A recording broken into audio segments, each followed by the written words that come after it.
নমস্কার, আমি অপু ওরফে ব্যাকবেঞ্চার। সো পূর্ব মেদিনীপুর থেকে কেদারনাথ যাত্রাপথে আজকে আমার 14 দিনে পড়ছে। সো কালকে গেছিলাম এই যে রাধাকৃষ্ণের মন্দির এবং শিব মন্দিরে। সো এখানে আমি শুয়েছিলাম মোটামুটি এই যেখানে মানে চট পেতে। সো এখানে ভাইদের জানি অনেক অনেক ভালোবাসা, কারণ এনারা আমাকে মোটামুটি এই মন্দিরে থাকার ব্যবস্থা করে দিয়েছিল, এছাড়াও আমাকে খাওয়ার ব্যবস্থা করেছিল। সো ভাইদের জানি অনেক অনেক ভালোবাসা, অনেক অনেক ধন্যবাদ। সো সো আজকে আছি এখন হচ্ছে সীতাপুরে। সীতাপুর হয়ে আমরা হচ্ছে লখিমপুর হয়ে বারৌলির দিকে চলে যাব মোটামুটি। সে চলো মহাদেবের নাম নিয়ে এগিয়ে যাই। হর হর মহাদেব। 2000 years later. এই রোড খুটার বলে, কুটার নয় খুটার। সো সেই হাইরোডের গায়ে দাঁড়িয়ে আছি মোটামুটি। লখিমপুরে এই মাত্র টিফিন সারলাম। আর প্রতিদিন কী হলো, সেই ছোলে ভাটুরে, তারপরে সেই যে আটার লুচি, এগুলোকে সে পুরি বলে এখানে। যাই হোক, সেগুলো খেয়ে আর পারা যাচ্ছে না। মুড়ি মোটামুটি খাইনি অনেকদিন। মুড়ি আজকে নিয়ে টোটাল 4 দিনে মোটামুটি 4 দিন মুড়ি খেলাম। 3 দিন সকালে, 1 দিন বিকালে।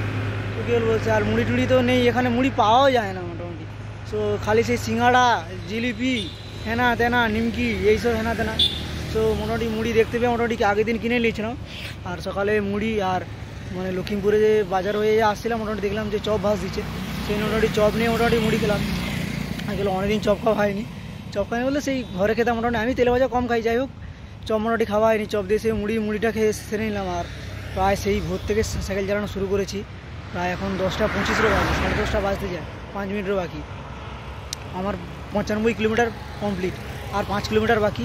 আর কী বলবো, এত মানে আজকে হচ্ছে কালকের থেকে একটু টেম্পারেচার মানে বেশি আছে, 1-2 ডিগ্রি, মানে একটু গায়ে তাপ লাগছে।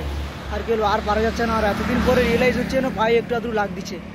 আর সাইকেল চালাতে যাতে যে ব্লগিং করবো বা ভিডিও বানাবো, এত গাড়ি পিছন থেকে হর্ন দিচ্ছে, মোটামুটি প্রচুর অসুবিধা হচ্ছে। আর রোদে মুখও মোটামুটি যে আবজা হয়ে যাচ্ছে, সেই মোটামুটি দাঁড়িয়ে ভিডিও বানাচ্ছি।